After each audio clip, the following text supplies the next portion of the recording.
Okay, well, it's been a long time since I made any video for Taiwan Insider, but now I'm finally putting that right. I've been quite busy making videos for my main channel, so that's my excuse.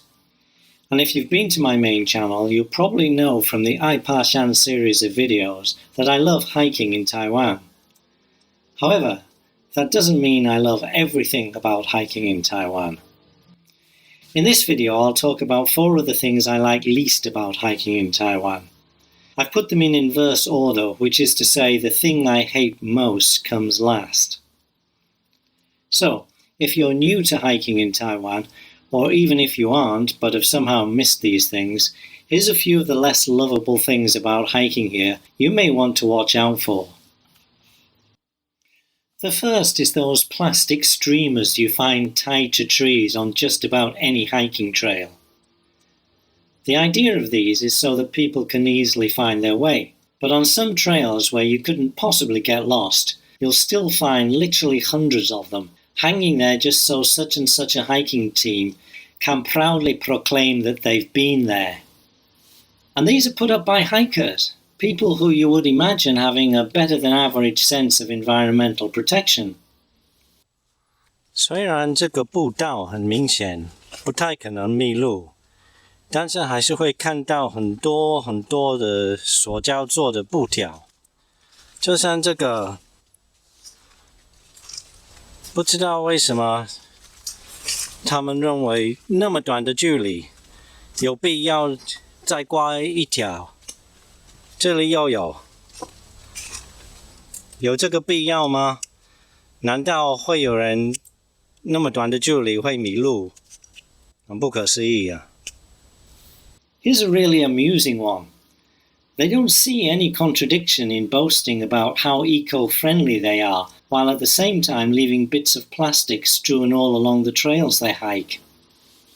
Another annoying thing, closely related to the streamers, is the way some hiking teams cut out or maintain trails, leaving a trail of destruction in their wake, like this. 哇塞，这个桥我很久都没有来，现在变成这个样子哦。我刚刚是穿过去这些芒草、杂草，那前面也是一样，所以我等一下就会那个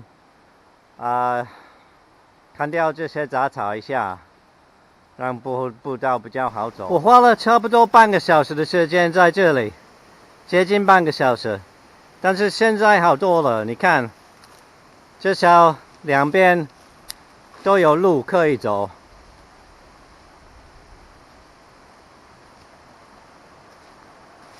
我不是蓝天队，所以我没有把它弄成一个高速公路之类，但是至少步道很明显。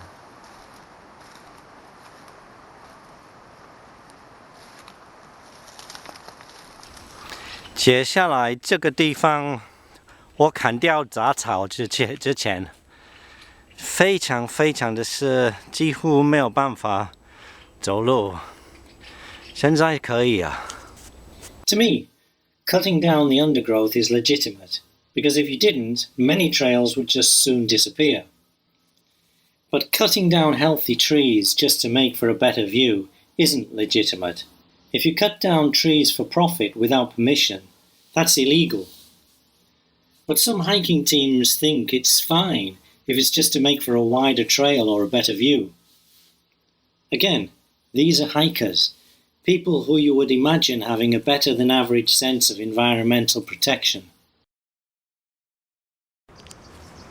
The next thing is littering, and this is something you may miss if you only hike in places like Yangmingshan or some very popular trails where there are park rangers or members of the public cleaning up, or even, in rare cases, local government cleaning up. But everywhere else, you're likely to find garbage-strewn trails, especially after a weekend or a public holiday. Generally, you won't find all this litter actually on the trail, but just off it, where it's been chucked, as you can see here on this trail I was clearing up. On this short trail I had never cleaned up before, I took 2 garbage bags and they weren't enough by a long way. There were empty bottles and cans for just about every drink you could imagine, from mineral water to 58% proof gaoliang. Need I mention again, most of these bottles and cans came from hikers, people who literally go out of their way to appreciate nature. 你会以为那么原始的步道不会有垃圾？错了，什么地方都有垃圾。This is a bigger problem than just hikers though. There's a pervasive sense that as long as you don't see it, it's okay. Out of sight, out of mind. So the so-called sky lanterns of Pingxi, once an obscure local custom, now constitute a major festival. But what goes up must come down. However, as long as they don't come down in the same place, that's all that matters to most people. Of course, the metal frames take years to rust away. 又看到这种东西，很可惜，就这边暖暖峡谷附近的步道，到处都会看到这个东西，这种东西。又看到一个，那个应该是今天第4个吧。And on out-of-the-way roads to trailheads, this is something you can expect to see. Some people find dumping household refuse on hillsides very convenient, but in fact it's even worse than that. There are refuse disposal companies which collect refuse from places where there's a lot of it, such as building sites for example.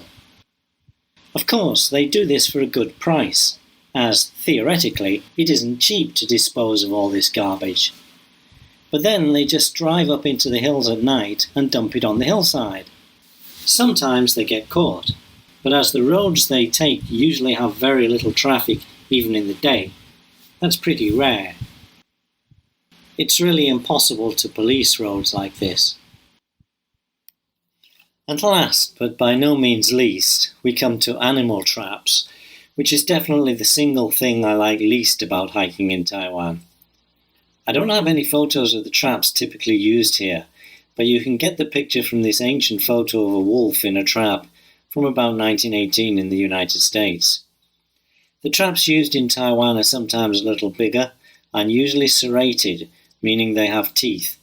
Some are snares, which means that when triggered they also pull the animal up into the air. These traps often take off an entire limb, sometimes even 2. Some bleed to death. Some lose both legs and then either starve or bleed to death. Close to this temple, featured in my Ai Pa Shan video number 13, I came across the rotting carcass of a muntjac, which is a kind of miniature deer. It had lost 2 limbs and obviously managed to crawl the short way from the trap to the trail before it died. So, on many trails like that one, it's a good idea to stay on the path, or look very carefully in front of you if you leave it for any reason. The traps and snares are not fussy about what they trap. Hikers have been known to step on them too. This sign warns of stiff penalties for people caught using traps, snares or poisons to capture animals, up to 5 years in prison. But this is even more difficult to control than refuse dumping. There is a lack of political will, a lack of funding, and a lack of the manpower needed to deal with something like this, which happens mostly off remote hiking trails. The hunting teams, on the other hand, are highly organised. I came across one made up of 8 or 9 members. They went in and out of their area of collection within a couple of hours, communicating by walkie-talkie to avoid the very remote possibility of their mobile phones being triangulated by police. They also set up huge bird nets while they were at it, on the off chance of capturing birds like blue magpies, not for eating, but for sale. When I asked one of the team if they weren't concerned about being caught using illegal animal traps, he insisted that the traps themselves were nothing to do with them. They only paid their owner for the use of a trap if a trap actually caught something. So, incredible as it seems, this is a business with an owner somewhere or other leasing out the use of illegal traps if they capture something. If the prey is too long dead and rotting, the hunting teams just ignore it and pay nothing. To help them locate the traps and not walk into one themselves, there are markers along the trail near to the traps. It took me a long time to recognize these markers. This dog, when younger, was actually caught full body in a snare. Being a semi-stray, looked after only collectively by several local people, its absence was only noticed after a couple of days. After a couple more days, asking around, it transpired that someone had spotted it on a hillside behind a temple, hanging upside down from a tree. The Environmental Protection Administration's Animal Protection Unit was caught in to save it, so it was a happy ending with a life-saving operation for the dog, which had almost bled to death after 4 days hanging upside down. But of course, not all stray dogs and cats are so lucky.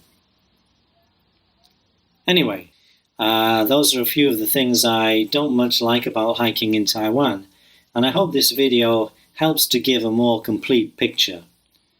To see the things I do like about hiking in Taiwan, please watch my iParshan playlist on my main channel. Thanks for watching.